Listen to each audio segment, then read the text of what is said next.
friends. Welcome back to my channel. I'm Em, and this is the start of another weekly vlog and also week 8 of Clear Your Shit. If you don't know what Clear Your Shit is, it is an 8-week readathon where the point is to read through your unread shelf.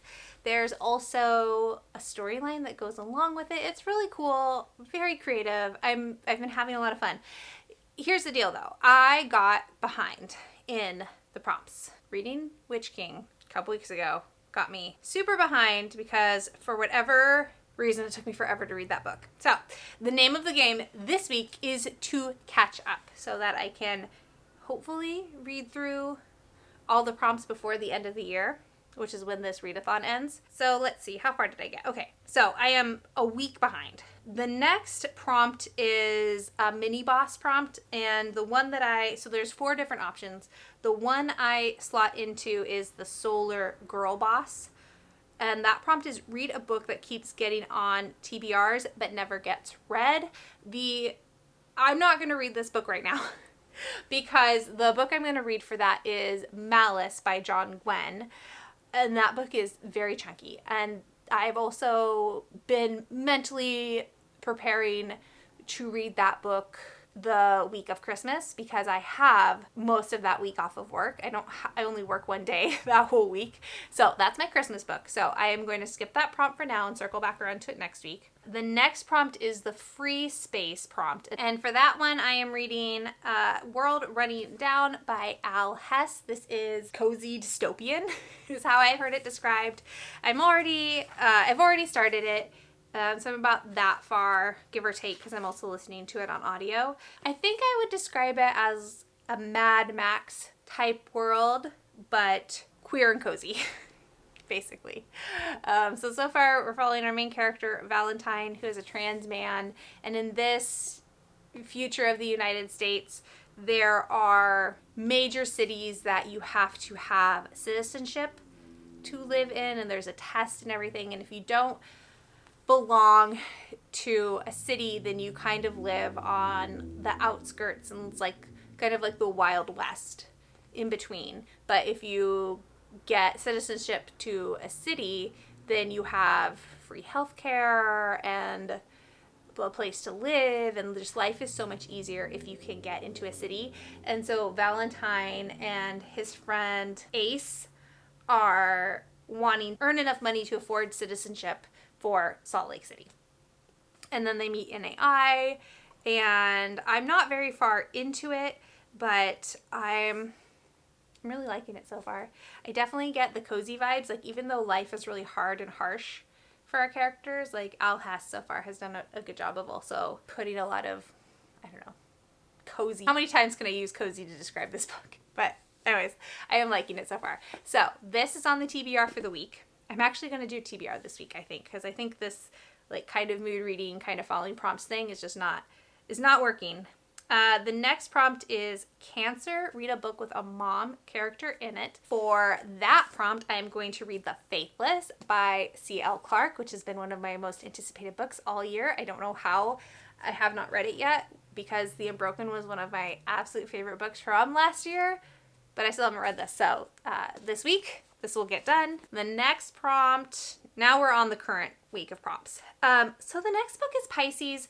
Or the next prompt is Pisces, read a book with fish or ocean themes. I don't think I have anything with fish or ocean themes. So we're going to pause this one and put a pin in it. And I'm going to, I don't know what I'm going to read, but I don't think I have anything. Maybe I have something on my Kobo, or I might have to go through my Libro to figure out this one. But I just don't know yet because other than I have a nonfiction book. But if the name of the game is to get caught up on the prompts, reading the nonfiction is not going to get me caught up. The next prompt that I'm going to be reading for this week is Scorpio, read a book with a mystery in it. And for that one, I'm going to read Liar City by Allie Theron. This is a urban fantasy mystery with a queer romance in it. And this is just from my end of the year TBR. I don't think I got any self-destructing TBR books on the TBR this week. The last prompt for this week is Water Element, read a book with a blue cover. And for that one, I'm going to read We Could Be So Good by Cat Sebastian, which this is a historical romance set in the 1950s. And it's queer as well. So I have all queer books on the TBR this week. Oh, I like that. That's nice. Okay, so this is this week's TBR. Can I do it? We shall see. I don't know if I'm setting myself up for failure or setting myself up for success. I feel pretty good that the Faithless is the only I feel pretty good that The Faithless is the only chunky book in this stack. I feel like all of these are pretty reasonably sized, and at the speed I'm listening to World Running Down, is that what it's called? Yeah, at the speed I'm listening to World Running Down so far, I only have about 3 hours left in the audio, and so I feel good. I think I can do it. So yeah, all right. So thanks for stopping by, and I hope you enjoy this vlog.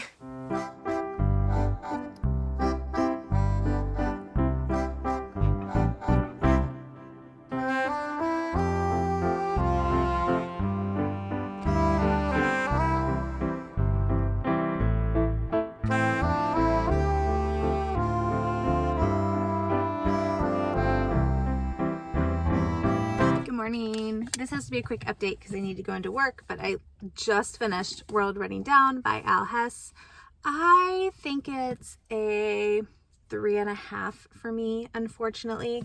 I think I gave you like a really brief setup, but basically Valentine and his friend Audrey are recruited to go and retrieve a set of androids, and they are approached by an android named, or an AI named Ostrich, who's been put into like a partially organic body. And so they go to fulfill this mission, I guess. The reward for completing it being a visa to live in Salt Lake City, which is really important to Valentine because if he has citizenship in a city, he can get top surgery, he can be on testosterone, he doesn't have to worry about being misgendered all the time. And it's just a lot safer to live in a city than it is to live on the outskirts. They quickly realize that the androids that they've been sent to, I'm just checking the back to see if it's back here or if it's a spoiler, that the androids that they've been sent to retrieve have become self-aware. And so then it's morality and ethic concern of, can you like own someone who is self-aware? It's the sentience in AI. And I think if you like Becky Chambers, this has a really similar quality of being very sweet and hopeful, even when the life circumstances are harsh or a little bit scary. But this veered into saccharine for me several times, and it was not quite, I don't know. I think it was too earnest for me in several places. And there is a romance between Valentine and Osric, and I'm not on board with a romance between a AI and a human, no matter what type of body that AI has been uploaded into. And I have yet to read a book where that is a premise where the author convinces me that I like it. So right now I don't like it. And since that's such a big plot, is not a big fan of that romance. I think I would have liked it so much more if there hadn't been that romance, because I liked all the characters and I liked Osric. I just didn't like Osric and Valentine being together. So that's my review, and I am going to go into work, and I will talk to you all when I have started my next read. Oh, I did want to tell you real fast. I had ordered this a couple weeks ago and it finally came in, but Olivia Atwater is starting a new series. This is going to be what is this series supposed to be called? It's like a Victorian fairy tale series. So like her Regency fairy tale series with Half a Soul, but Victorian. And I just finally came in at my bookstore and I picked up my copy and I'm so excited. Okay, now I have to go to work. Bye!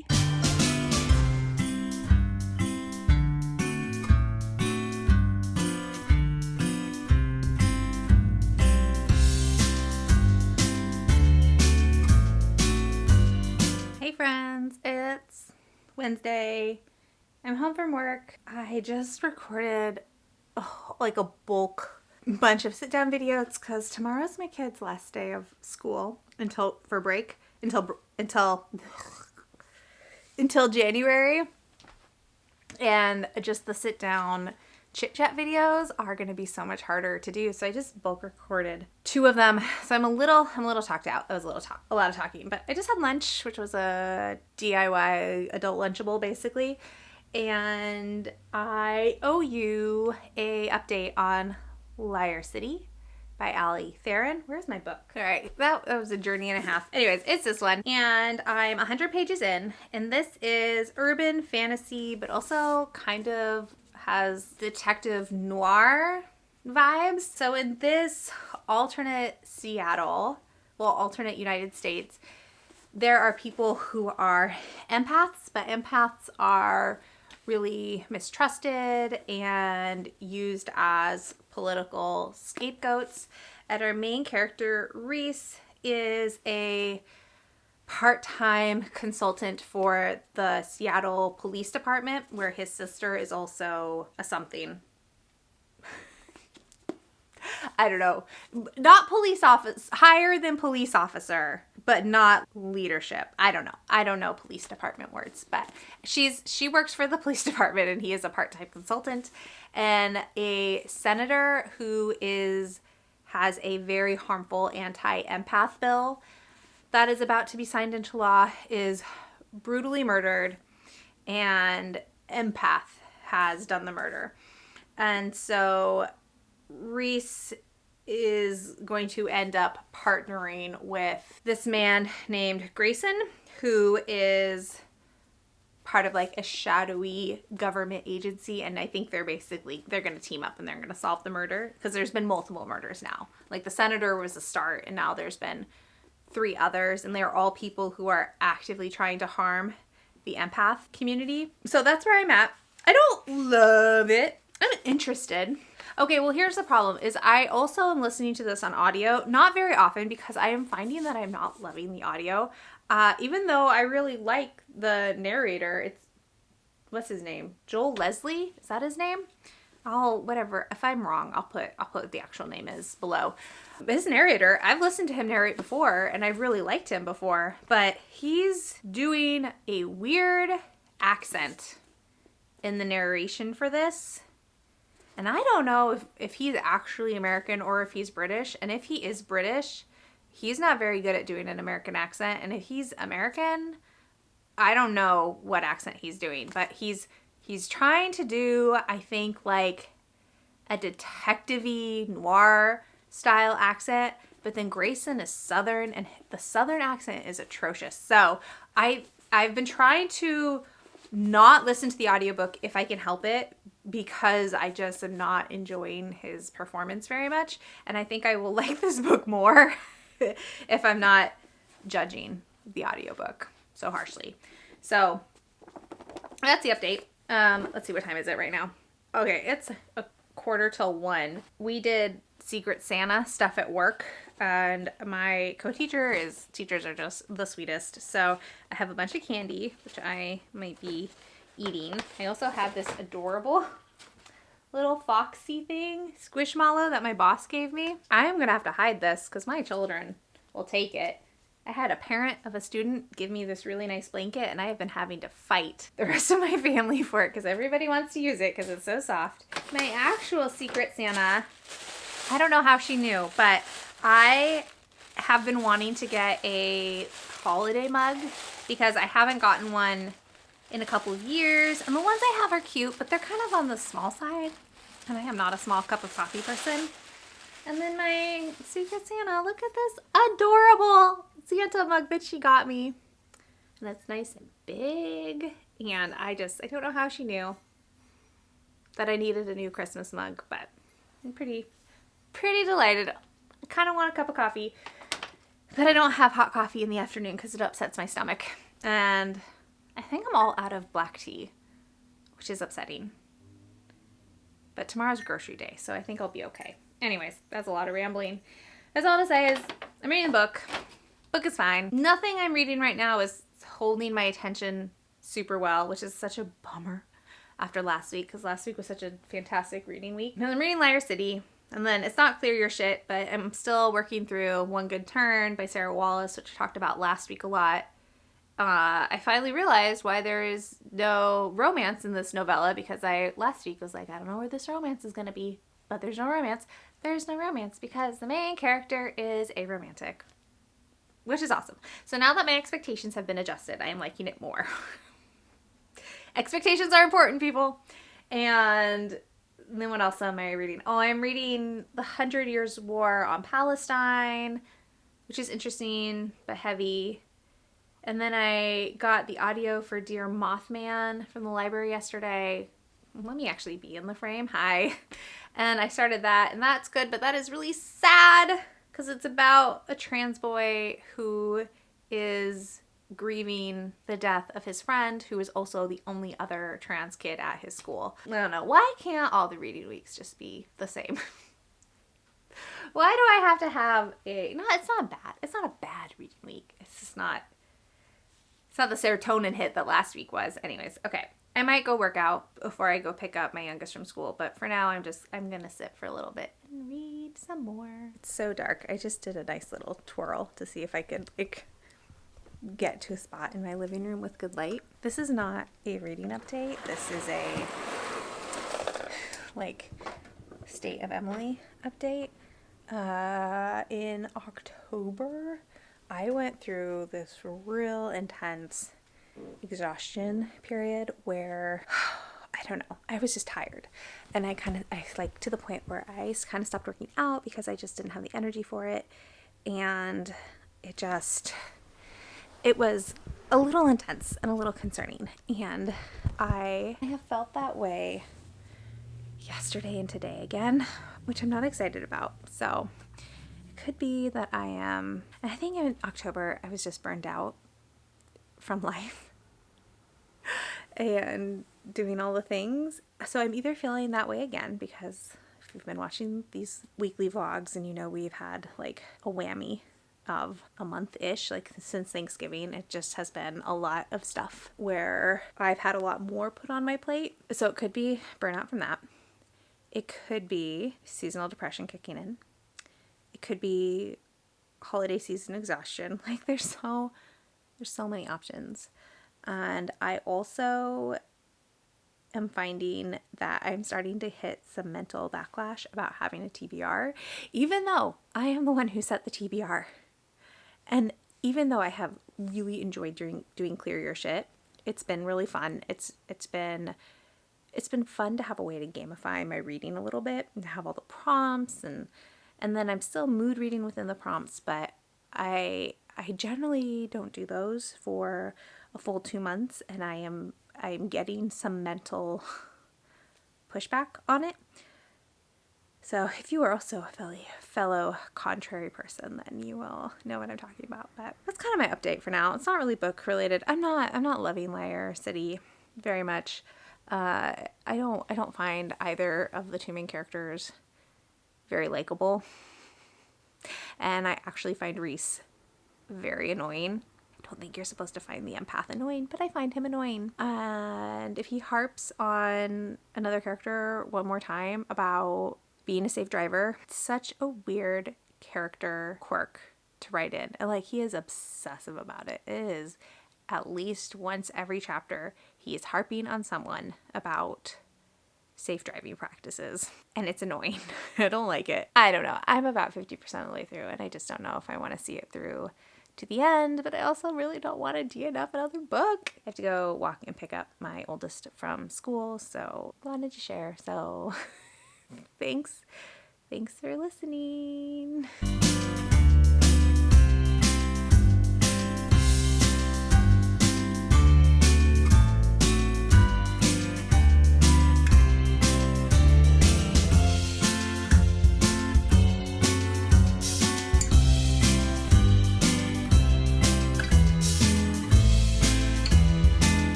City by Ali Theron. I think I'm giving it like a 2.5 star. I didn't like it very much. It's published by Karina Adores, which is like a romance publisher, which is why I thought this was a romance, and this wasn't a romance.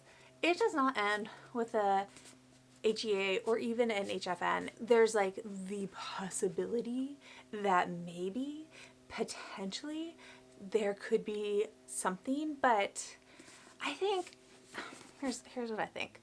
I think I got duped into reading romantic suspense, which I don't like. It's not my jam. It's not my thing. I didn't find any of these characters particularly likable. I didn't really care for the way Ali Theron wrote the empaths. I just don't know. I just didn't care for this. It just wasn't for me. And it bums me out because I've read Ali Theron before and I really liked that book that I read. I can't remember what it was called, but Magic in Manhattan. I really liked that book a lot. And I'm just bummed that this one was not to my liking. So I think this definitely counts as romantic suspense, as you're following a lot of characters. There's not just 2 POVs in here. We get like side characters POVs too. So we're just following these characters as they run around Seattle trying to solve this murder. And Reese, the empath, it deals with a lot of bigotry and hate and prejudice for his empathic powers. And I just do not understand. This is like the second book I've read this year where people think that being able to sense somebody's feelings is the same as mind control. And I am sure if that kind of empathic power were a real thing in this world, in the United States, I am sure that is how a good chunk of people would respond. But I don't like it. I just don't like it. So yeah, what did I say? 2.5? Yeah, it's a 2.5. I do know what book I'm reading next. Yeah, we're just moving on. I'm going to follow this up with an actual romance so that I can get those swoony feelings that I was looking for from this, because this was not swoony.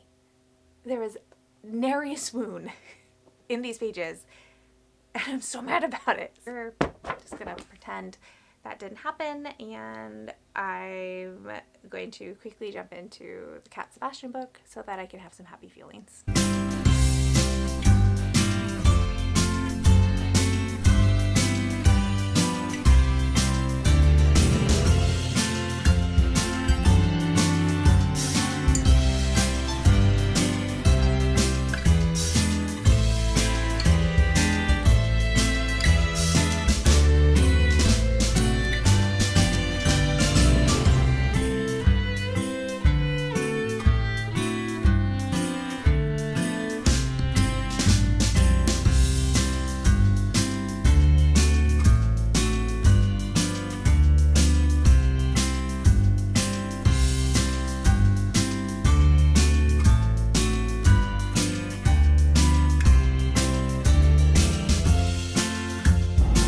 Hello friends.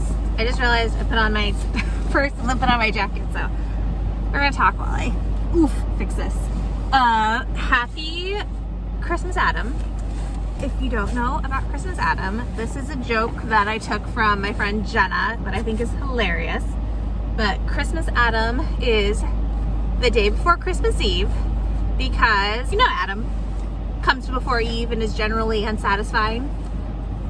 I think it's hilarious. It's my favorite joke. Yesterday was kind of a trash day all around. It was just not a good one for anyone in my house except for maybe my husband, and that's because he got to leave and go to work. Today's better. I'm gonna go to the gym, get some endorphins, close that stress cycle a little bit. I don't know what I'm gonna do yet. I'm definitely gonna start off on the treadmill and walk on a little bit of like an incline just to warm up and watch some YouTube, and then we'll see from there where I want to go. And then after that, I have to go to the bookstore and pick up a present from my boss there because I'm a social media manager for my local indie bookstore. And then after that, I think this vlog is going to go up after Christmas, so I can tell you, because I can say this without spoiling anything. But then after I go to the bookstore, I need to go to the liquor store to pick up some stocking stuffers for my husband. So yeah, so we're just gonna go run some errands, do some things. We're gonna go for a walk today because this fog is supposed to go away and it's supposed to be kind of sunny. So that's kind of it. I'll update you about the book later. I haven't done any updates for it, but I'm almost done with it. So at this point, it could just make sense to wait until I'm done. So yeah, all right, let's get this day going.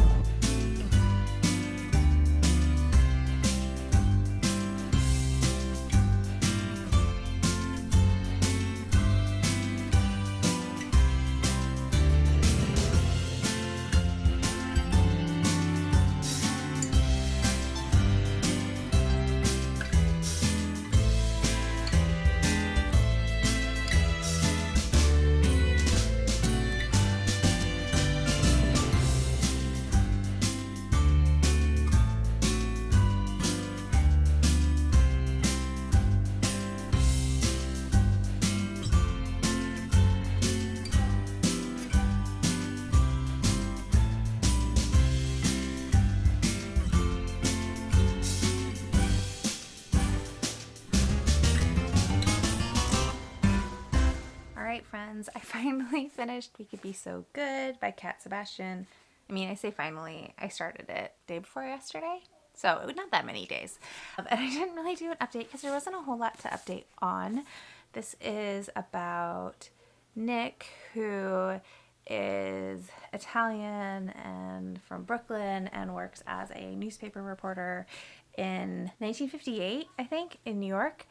And our other main character, Andy, is the son of the publisher for the newspaper that Nick works at.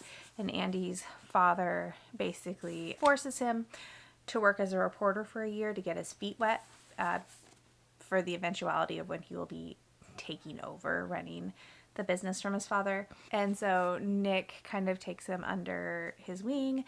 And this is my favorite type of friends to lovers, because you literally watch Nick and Andy become friends and then fall in love with each other. And that's really the friends to lovers scenario that I like. I like watching two strangers become friends and then falling in love, because I never quite buy it when they've been friends for years and nothing has happened. I thought this was really lovely. And you know, it's two men in 1950s in the US, and so Nick is really closeted and has a lot of fear about being judged and about rumors and losing his job if people find out he's queer, and he worries about getting arrested. And so there's a lot to unpack along those lines.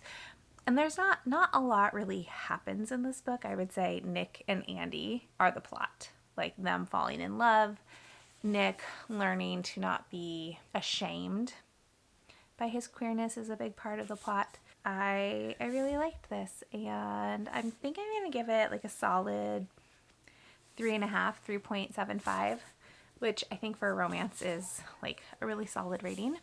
And I'm really glad I finally read this, because I've had this on my shelf since August, July.